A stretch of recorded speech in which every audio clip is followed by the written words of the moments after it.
প্রিয় শিক্ষার্থীরা, আসসালামু আলাইকুম। আশা করি তোমরা সকলে অনেক ভালো আছো। আজকে খুবই গুরুত্বপূর্ণ একটা টেক্সটাইলের বিষয় নিয়ে আজকে আলোচনা করব। প্লিজ একটু মন দিয়ে শোনার জন্য অনুরোধ করলাম, কারণ এই প্রসেস ছাড়া আমাদের আর যাই হোক কাপড় বানানো সম্ভব না। পদ্ধতি তাহলে আজকের আমাদের যে বিষয় নিয়ে আলোচনা করবো সেটা কি? সেটা হলো স্কাওয়ারিং। স্কাওয়ারিং খুবই গুরুত্বপূর্ণ একটা কথা আমি বলবো, সেটা তুমি আমার সাথে বলো। 5 বার বলবা। আমি যেটা বলবো সেটা তুমি 5 বার বলবা। কাপড় থেকে তেল, চর্বি, মোম, অপদ্রব্য। বলো আমার সাথে, তেল, চর্বি, মোম, অপদ্রব্য। আবার বলো, তেল, চর্বি, মোম, অপদ্রব্য। আবার বলো, তেল, চর্বি, মোম, অপদ্রব্য। আবার বলো, তেল, চর্বি, মোম, অপদ্রব্য। এইটা দূর করাকে স্কাওরিং বলা হয়। বিশ্বাস করো, এই যে তোমাকে একটু কষ্ট করাইলাম, তোমাদের কাজে লাগবে। আবার একটু মনে করে দেখি, কাপড় থেকে তেল, চর্বি, মোম এবং অপদ্রব্যকে দূর করাকেই স্কাওয়ারিং বলা হয়। আচ্ছা, এখন স্কাওয়ারিং দেখি বইয়ে কি বলতেছে। কাপড় থেকে অপদ্রব্য যেমন তেল, চর্বি, মোম ও সাইজিংয়ের সময় ব্যবহৃত স্টার্চ বাদে অন্যান্য উপাদান সহ রাসায়নিক দ্রব্য ক্রিয়া করিয়ে দূর করাকে স্কাওয়ারিং বলে। এক কথায় কি, তেল, চর্বি, মোম, অপদ্রব্যকে দূর করাকে স্কাওয়ারিং বলে। আচ্ছা, স্কাওয়ারিংটা আমি কেন করব? খুবই জরুরি কথা। স্কাওয়ারিংটা আমরা কেন করব? আমি যখনকার একটা কাপড় বানাবো, এই যে সুতাটা, তুলা থেকে সুতা আসছে, তা সুতার মধ্যে যে সকল অপদ্রব্য থাকবে, সেটা তো তুলার মধ্যে যে অপদ্রব্যগুলো থাকে, যেমন তো গাছের তুলা, সেটার মধ্যে ধুলাবালি লাগে না, ধুলাবালি থাকবে, তারপর বিভিন্ন রকম অপদ্রব্য থাকবে, গাছের ডালপালা ভাঙা অংশ থাকবে।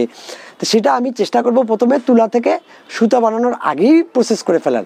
তারপরেও যে কিছু কিছু জিনিসগুলোকে থাকবে, অল্প হয়তো একটু অপদ্রব্য থাকবে, ময়লা থাকবে।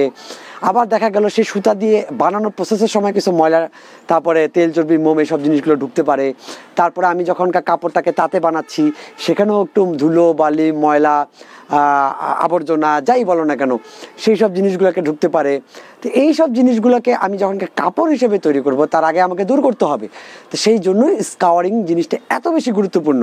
স্কাওয়ারিং যদি না করি, কাপড়কে কোনোভাবে নেক্সট প্রসেসের জন্য আমি না করতে পারবো, রং করতে পারবো না, আমি ব্লিচিং করতে পারবো না, আমি পেন্টিং করতে পারবো, ওটা কোনো কিছু করা যাবে না। একদম গ্রে, মানে একদম র অবস্থায় থাকবে, ঠিক আছে? তো সেটা আমাদের জন্য অবশ্যই কোনো সুখকর কোনো কিছু হবে না।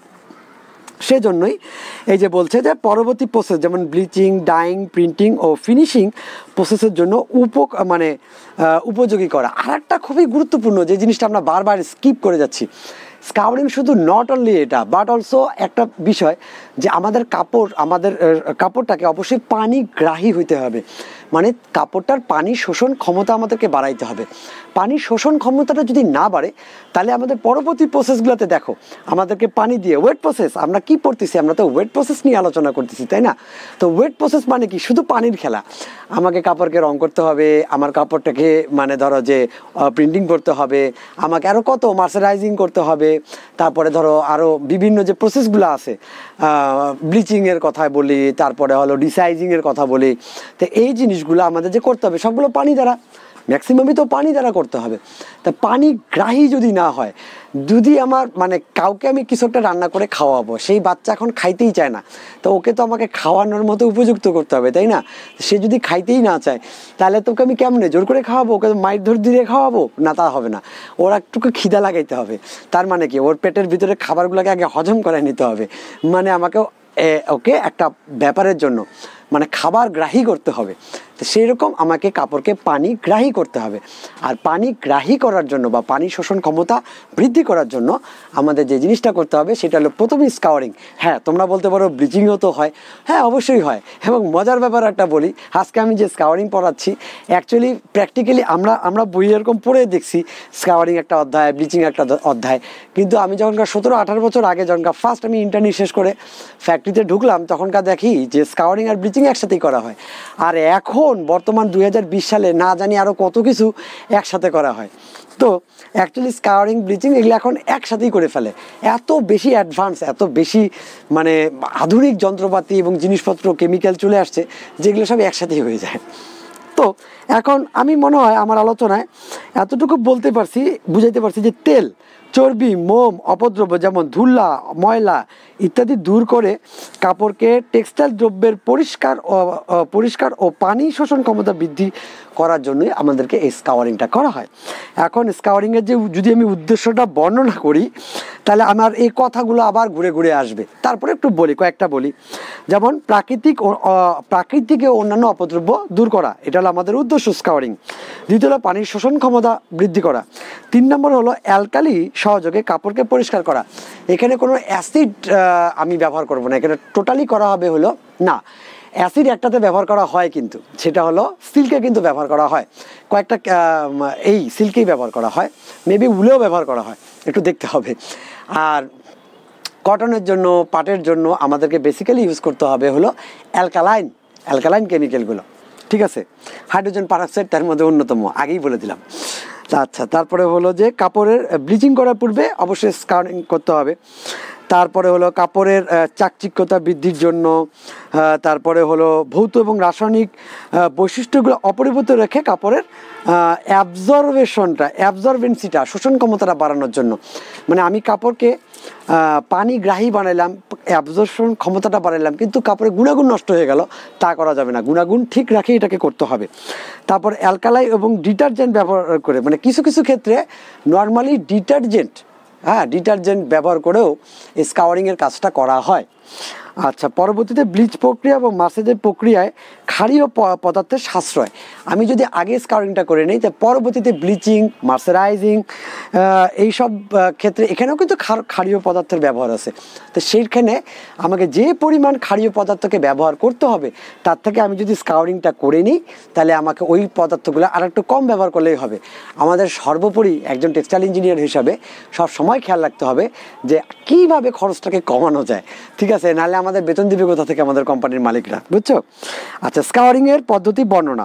স্কাওয়ারিংকে 3 ভাবে করা যায়, একটা হলো স্যাপনিফিকেশন, ইমালসিফিকেশন আর ডিটারজেন্সি। তা আমি খালি এটা ছোট করে আলোচনা করে আজকে এটা শেষ করব। স্যাপনিফিকেশনটা কি? কাপড়ের মধ্যে তেল, চর্বি, মোম, অপদ্রব্য ও পানীয় দ্রবণীয় নয়, একটা খুব গুরুত্বপূর্ণ জিনিস, যে তেল, চর্বি, মোম এই জিনিসগুলো কি পানিতে দ্রবীভূত হয়? কখনোই দ্রবীভূত হয় না, এটা কি সলিড আকারে থাকার চেষ্টা করে। তা আমি যদি এটাকে পানিতে দ্রবীভূত করতে পারি কোনো একটা প্রক্রিয়ায়, তাহলে কিন্তু আমার কাজ শেষ, আমি ভেজাল মুক্ত করতে পারি। তার মানে কি, আমি দ্রবীভূত করব, পানি দিয়ে ধুয়ে ফেলবো, পানির সাথে এটা চলে যাবে, কাপড়টাকে শুকাবো, আমার কিন্তু কাজ শেষ। এইখান থেকে আসলো স্যাপনিফিকেশন প্রক্রিয়াটা। তাহলে কাজেই চর্বি, তেল ও মোম ইত্যাদি কাপড়ের মধ্যে বিদ্যমান অপদ্রব্যকে দূর করার জন্য পানিতে দ্রবণীয় পর্যায়ে নিয়ে আসতে হবে। সেখানে কি, আমি যদি হাইড্রোজেন পারঅক্সাইড বা তোমার NaOH আর কি, ঠিক আছে, জাস্ট আমাদের কি স্যাপনিফিকেশন,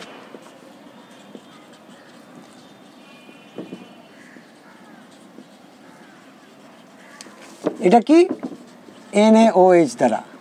আমি বলছিলাম হলো হাইড্রোজেন পারঅক্সাইড, ওটা ভুল। হাইড্রোজেন পারঅক্সাইডের সংকেত হলো H2O2, ঠিক আছে। এটা হলো সোডা।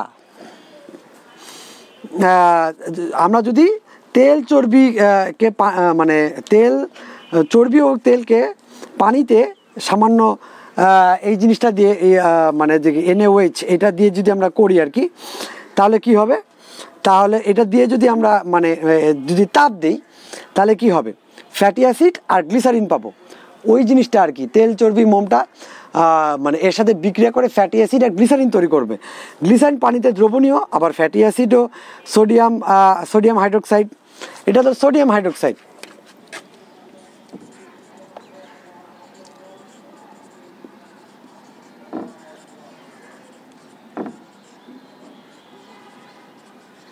মনে রাখতে হবে, সোডিয়াম হাইড্রোক্সাইডের সাথে পুনরায় বিক্রিয়া করে সোডিয়াম লবণ ও সাবান তৈরি করে, সেটাও পানিতে দ্রবণীয়।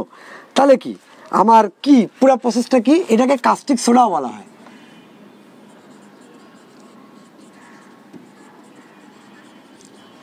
তার মানে কি, স্যাপনিফিকেশন প্রক্রিয়াটা কি, আমি দূর করবো হলো তেল আর চর্বি। কি করতে হবে, তেল চর্বির সাথে আমি দিয়ে দেবো কাস্টিক সোডা,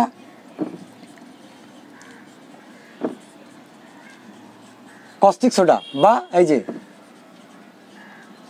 তখনকার কি হয়ে যাবে, বিক্রিয়া করবে।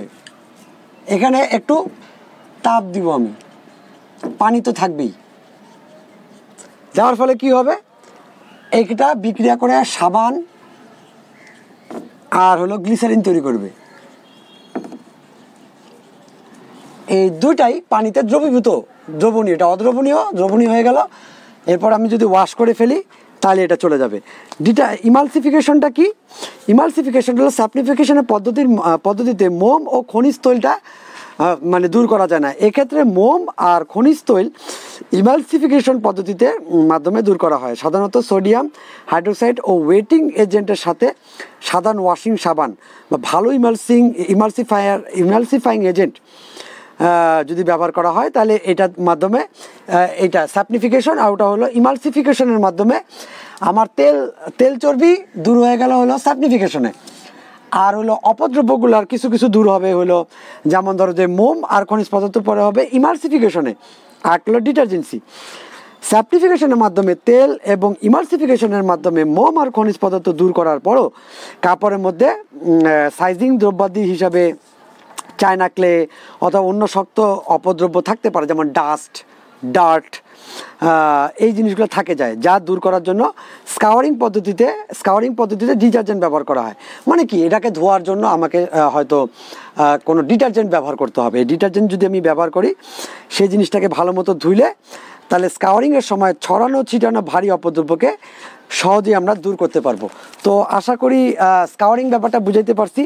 এগুলোকে নিয়ে কিন্তু আরও আলোচনা হবে। হ্যাঁ, আমি স্কাউরিংয়ের পরবর্তী কী কী ইনগ্রেডিয়েন্ট ব্যবহার করা হয় স্কাউরিং মেশিনটা সম্বন্ধে আমি নেক্সট কোনো একটা ক্লাসে ধারণা দেওয়ার চেষ্টা করব।